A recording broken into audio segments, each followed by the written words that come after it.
Okey, sekarang kita lihat pada situasi C, iaitu dua daya yang bertindak ke atas satu objek yang berserenjang antara satu sama lain. Okey.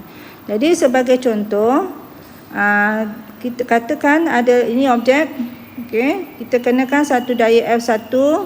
Let's say ini adalah 6 Newton. Okey.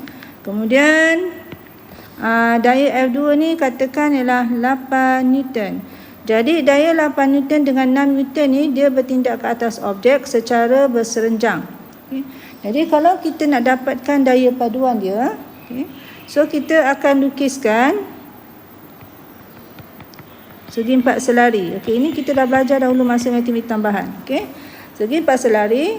Jadi penjuru segi empat selari ni, okay, ni penjuru. So ini merupakan daya paduan.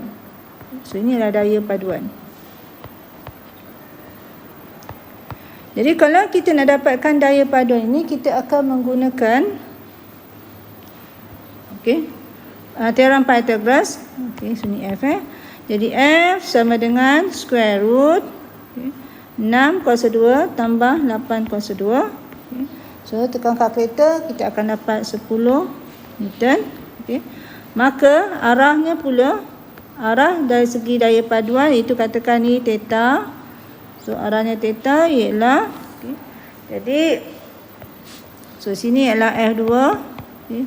F1 maksudnya kita akan guna tangent. Okay.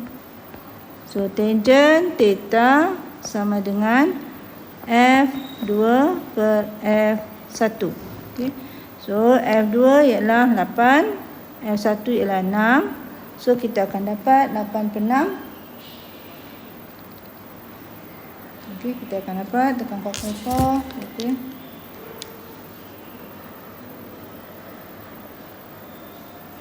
Sorry.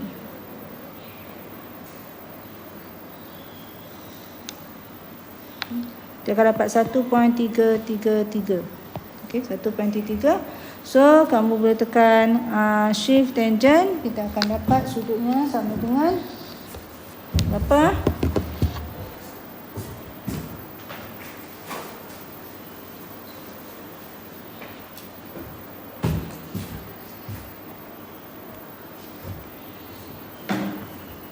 .12. Okay. So kita akan dapat 53.12 darjah. Okay. Jadi arah daya paduan ialah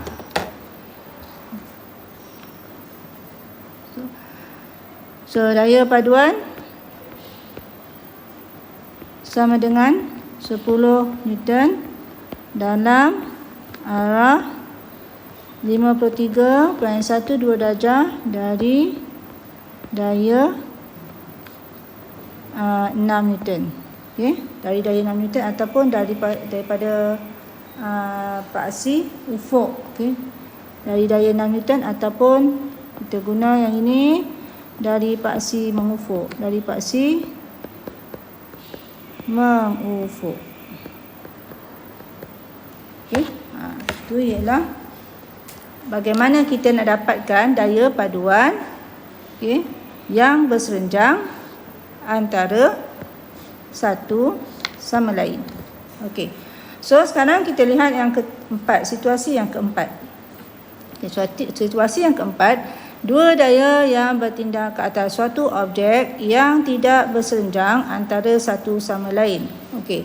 Sebagai contoh, saya bagi katakan ini F1 6 Newton, okey. Dan F2 4 Newton. Di mana F1 dengan F2 ini dia bersudut dengan alfa. Okay. So kalau kita nak cari apakah daya paduan, kita boleh menggunakan dengan dua kaedah.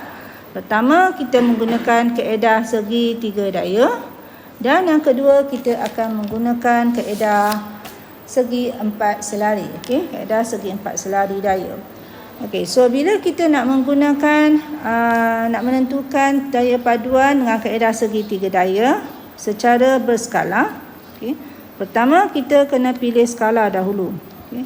Jadi sebagai contoh, kalau saya ambil raja di atas skala, saya pilih 1 cm akan mewakili 1 Newton. Okey. Kemudian Dengan menggunakan pembaris dan jangka sudut, kita akan lukiskan daya F1 dan F2. Okey. Jadi kamu ambil pembaris 6 Newton. Okey. Contoh ni 6. Ukur 6 Newton maksudnya 6 cm. Okey. Dan guna protektor sini. Okey, sampai sini. Guna protektor, ukur sudut. So sudut kita katakan 40 darjah. Okey. Saya ambil alfa ni 40 darjah. Okey. So menggunakan protektor, ukur sudut 40 darjah. So kita akan dapat di sinilah. Okey. So ini untuk 4 Newton. Sorry. Maaf. 4 Newton ataupun sini kita ukur sini, sorry, ini 6 cm, betulkan balik ya. Ini 6 cm. Maaf, ini 4 cm. Okey. Dan yang ini okay, untuk daya paduan. So yang ini panjang garisan ini ialah kita kena ukur dengan pembaris. Okey. Ukur dengan pembaris. Okey, kalau cikgu ukur, cikgu punya 9.5 cm. Okey. Sudut sini 40 darjah. Okey. Ukur dengan pembaris. So ini kita nampak bentuk segitiga. Kemudian kita gunakan jangka sudut protektor, ukur sudut theta ini. Okey. Okey. Kalau cikgu ukur sudut theta, cikgu akan dapat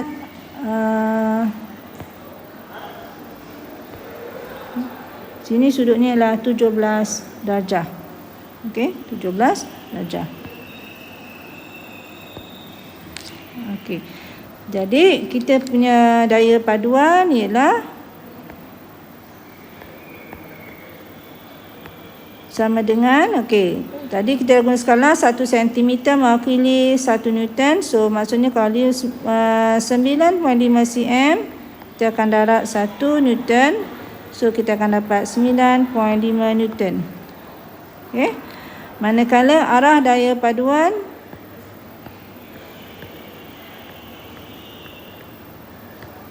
sama dengan 17 darjah dari daya ataupun dari paksi mengufuk. Ataupun daripada daya 6 Newton. Okey. Itu bagaimana kita menggunakan kaedah segitiga daya. Okey, bagi kaedah segi empat selari. Okey. Bagaimana kita nak tentukan daya paduan? Okey, so yang pertama kita skalanya masih sama, 1 cm mewakili 1 Newton. So kita letakkan pembaris, ukur 6 cm. Okey, so ni 6 cm lah. Okey. Kemudian daripada titik awal ini kita ukur sudut 40 darjah. Okey, sini sudut 40 darjah. Okey, panjang 4 cm. Kemudian kita lukis segi 4 selari. Okey, lukis dengan garis putus-putus. Ini kita dah sentuh dulu masa belajar tajuk vektor. So, okey. So dapat segi 4 selari. Okey, maka perpenjuru bagi perpenjuru bagi dua daya ini F1 dengan F2, perpenjurunya merupakan daya paduan. Okey, so ni daya paduan F. Okay. So kamu ukur. Okey. Ukur panjang ini. Okay. Ukur.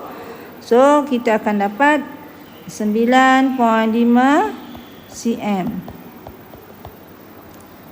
Jadi daya paduan sama lah macam tadi, segitiga daya. Okay. Daya paduan sama dengan 9.5 darab dengan 1, so dapat 9.5 Newton. Okay. Kemudian nak tentukan arah, ambil protektor, ukur dengan sudut daripada ufuk ni ke daya paduan. Kamu ukur sudut dia berapa. Okay. Kalau kita ukur patutnya dapat 17 darjah. Okay. Jadi kita buat rumusan sama macam segitiga daya tadi. Daya paduannya 9.5 Newton dalam arah 17 darjah daripada paksi ufuk ataupun daripada daya 6 Newton. Okey. Itu cara bagaimana kita menentukan daya paduan yang tidak bagi dua daya yang bertindak tidak serenjang antara satu sama lain. Okey, sekarang kita cuba beberapa contoh yang cikgu berikan. Okey. So kamu cuba dulu contohnya.